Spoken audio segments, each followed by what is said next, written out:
एक रैपर, एक इंजीनियर, 35 साल का एक नौजवान, और उसने वो कर दिखाया जो दशकों के अनुभवी नेता नहीं कर पाए। नेपाल में एक क्रांति हुई है और सबसे दिलचस्प बात यह है, इस क्रांति का हीरो कोई बूढ़ा नेता नहीं है, कोई राजनीतिक घराने का चश्मो चिराग नहीं है, बल्कि एक ऐसा इंसान है जिसने पहले माइक्रोफोन थामा, फिर माइक, और आज उसके हाथ में है पूरे नेपाल की कमान। तो आज हम इस वीडियो में बात करने वाले हैं नेपाल की उस कहानी की जो सिर्फ नेपाल की नहीं है, जो हमें आपको इस पूरे उप महाद्वीप को एक आईना दिखाती है। वीडियो को अंत तक देखिए क्योंकि ये कोई सियासत नहीं, एक सबक है। 27 मार्च 2026 काठमांडू के शीतल निवास में लाखों युवाओं का सपना सच हो रहा था। काले चश्मे, काली टोपी, काली जैकेट पहने 35 साल के बालेंद्र शाह ने नेपाल के प्रधानमंत्री के रूप में शपथ ली। ये कोई आम राजनेता नहीं है। पेशे से रैपर,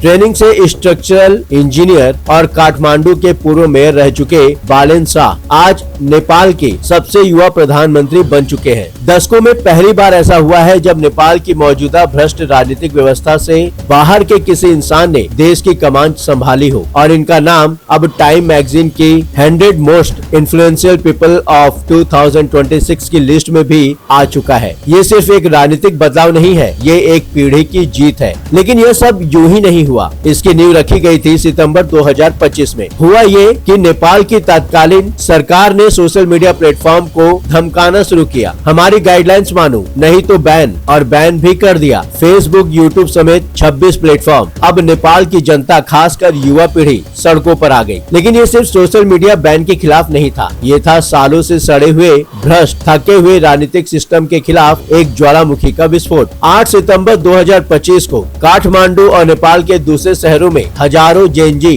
प्रोटेस्टर सड़कों पर आ गए। बात सोशल मीडिया बैन से आगे निकल गई और ये लड़ाई बन गई भ्रष्टाचार के खिलाफ, भाई भतीजावाद के खिलाफ। तत्कालीन प्रधानमंत्री केपी शर्मा ओली ने, जैसा हर तानाशाह करता है, प्रोटेस्ट को कुचलने की कोशिश की। अत्यधिक बल प्रयोग हुआ, 18 प्रोटेस्टर मारे गए, लेकिन इसका असर उल्टा पड़ा। गुस्सा और बड़ा हो गया। बात इतनी बिगड़ी कि नेपाल की सेना को हस्तक्षेप करने को कहा गया, लेकिन सेना ने, और इसके लिए उन्हें श्रेय देना होगा, साफ मना कर दिया। हम प्रोटेस्टर पर गोलियां नहीं चलाएंगे। मजबूरन केपी ओली को इस्तीफा देना पड़ा। आने वाले दिनों में कुल 77 लोगों की जान गई, करीब 2300 से ज्यादा लोग घायल हुए। और उस खून के बाद, उन आंसुओं के बाद, उन कुर्बानियों के बाद नेपाल ने एक नई सुबह देखी। रुकिए, अगर आप सोच रहे हैं ये तो नेपाल की बात है, हमसे क्या लेना देना, तो मैं आपसे कह रहा हूँ, रुकिए, पूरा सुनिए, क्योंकि इस कहानी का दूसरा हिस्सा सीधे आपसे जुड़ता है। और हाँ, जो दोस्त सिर्फ पहली झलक देखकर राय बना लेते हैं, उनसे भी एक बात कहनी है, जो दिखता है वो सच नहीं होता। पहले पूरी बात सुनो,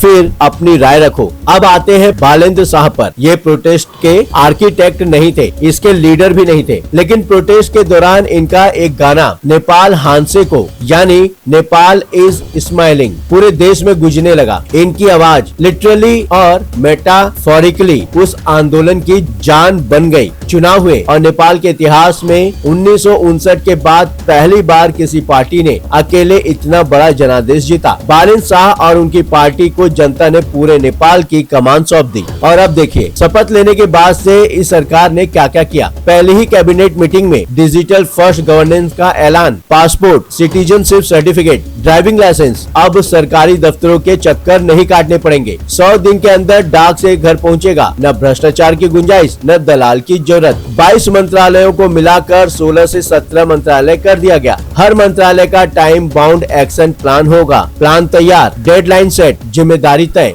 यानी डिलीवरी पक्की, कोई नौटंकी नहीं, सिर्फ काम। वीआईपी काफिलों के लिए रोड ब्लॉक बंद, खत्म, एकदम से रोक। नए होम मिनिस्टर का साफ संदेश, आम आदमी घंटों ट्रैफिक में फंसा रहे और किसी मंत्री का 50 गाड़ियों का काफिला निकल जाए, ये नहीं चलेगा। कोई सायरन नहीं, कोई रोड क्लोजर नहीं, कोई स्पेशल पैसेज नहीं। सरकारी दफ्तरों से नेताओं की तस्वीरें हटाई जाएंगी। सही भी है, इनकी फोटो लगाने से गवर्नेंस कैसे सुधरती है। और सबसे जबरदस्त फैसला सुनिए, सरकारी अधिकारियों और पब्लिक सर्वेंट के बच्चे अब सरकारी स्कूलों में ही पढ़ेंगे। एकदम सीधा समीकरण, जब तक तुम सरकारी स्कूल को ठीक नहीं करोगे, तुम्हारे बच्चे उसी स्कूल में पढ़ेंगे। अब जरा इस कैबिनेट को देखिए, 14 मंत्री, सबसे वरिष्ठ मंत्री की उम्र है 91 साल, लेकिन 10 मंत्री ऐसे हैं जिनकी उम्र 40 से कम है और इनमें 5 महिला मंत्री हैं। फाइनेंस मिनिस्टर डॉक्टर स्वर्णिम वागले, ऑस्ट्रेलिया से पीएचडी, पेशे से economist. Home minister Sudhan Gurung, पूर्व डीजे, लेकिन सितंबर 2025 के जेएनजी प्रोटेस्ट में सीधे शामिल रहे, इसलिए जनता को उन पर भरोसा है। नेपाल की इलेक्टेड पार्लियामेंट में 30% से ज्यादा सदस्यों की उम्र 30 साल से कम है। ये साउथ एशिया की और शायद दुनिया की सबसे युवा कैबिनेटों में से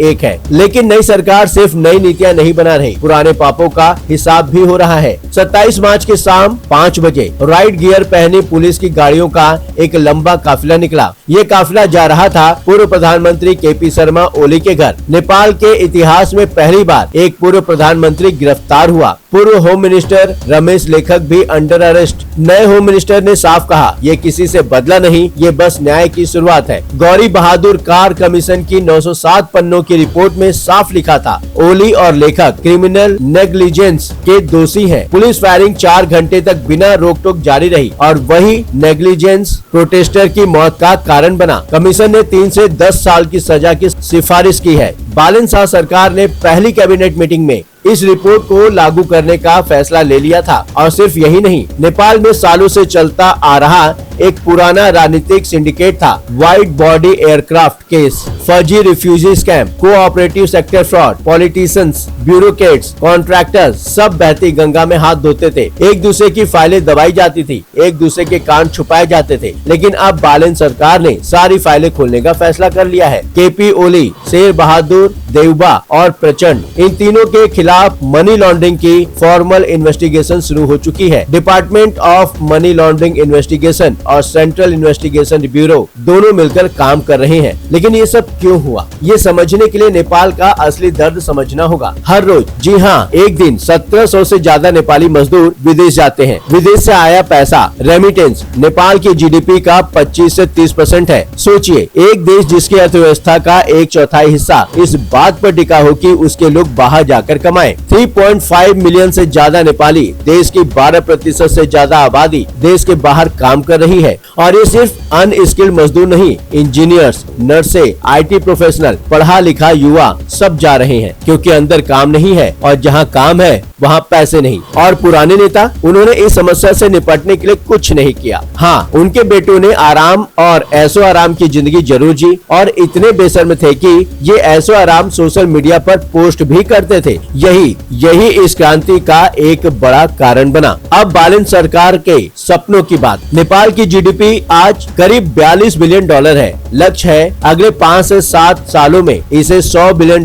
करना, यानी दुगने से भी ज्यादा। इसके लिए औसत 7% सालाना जीडीपी ग्रोथ चाहिए, जबकि ऐतिहासिक औसत सिर्फ 4% का रहा है। युवा सरकार का दाव है आईटी, हाइड्रो पावर और डायस्पोरा पर। नेपाल को आईटी हब बनाना, 30 बिलियन का आईटी एक्सपोर्ट इंडस्ट्री, डिजिटल नोमाड्स के लिए स्पेशल वीजा, नेपाल में बैठे बैठे विदेशी कंपनियों के लिए काम करने का विकल्प, 5 लाख नई टेक्नोलॉजी जॉब्स और सबसे भावनात्मक लक्ष्य ब्रेन ड्रेन रोकना। अमेरिका और ऑस्ट्रेलिया में बसे नेपाली डायस्पोरा में रिटर्न टू नेपाल की बातें शुरू हो गई है। अभी ये एक मोमेंट नहीं बना, लेकिन सेंटीमेंट है और बातें होना शुरू हो चुकी है। और अब वो बात जो शायद आप सुनना चाहते थे, ये सब देखकर हमारे देश में भी लोग सोच रहे हैं, ये छोटी छोटी चीजें तो हमारा देश भी कर सकता है। हम तो लोकतंत्र की जननी है। नेपाल में वीआईपी काफिलों पर रोक लगी। हमारे यहाँ 50 गाड़ियों के काफिले निकलते हैं और लोग आधे घंटे रुके रहते हैं। इसकी जरूरत क्या है? नेपाल में सरकारी अधिकारियों के बच्चे सरकारी स्कूलों में पढ़ेंगे। हम यहाँ कहते हैं, क्या हमारे केंद्रीय मंत्रियों, मुख्यमंत्रियों की ये जिम्मेदारी नहीं बनती कि उनके बच्चे कम से कम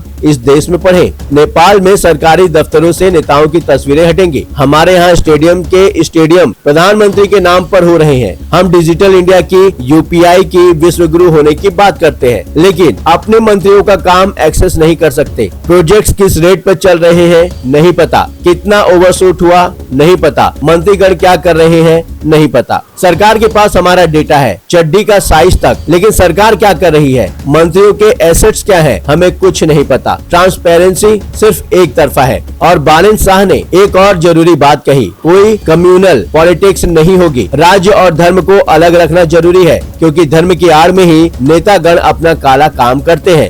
2008 में नेपाल को गणतंत्र बनते देखा गया था। उस समय भी यही उम्मीद थी, यही उत्साह था, लेकिन उसके बाद राजनीतिक वर्ग ने जनता से विश्वासघात किया। इसलिए इस बार उम्मीद है, लेकिन सतर्कता भी जरूरी है। बालेंद्र के लिए failure is not an option. लेकिन आज की असली बात यह है कि जब एक 35 साल का रैपर एक भ्रष्ट सिस्टम को जड़ से हिला सकता है, जब नेपाल की जेनजी जिनका मजाक उड़ाया गया था अपने देश को बदल सकती है, तो ये सवाल ये नहीं है कि नेपाल क्या कर सकता है क्या नहीं, सवाल ये है हम कब करेंगे। अगर ये बात आपके दिल तक पहुंची तो इसे शेयर करिए, अपने दोस्तों को, अपने परिवार को भेजिए, लाइक करिए, कमेंट में बताइए क्या आपको लगता है कि भारत भी ये बदलाव कर सकता है। मैं हूं सुशील गिरीश, लगातार खबरों के लिए बने रहिए 7 टीवी भारत के साथ।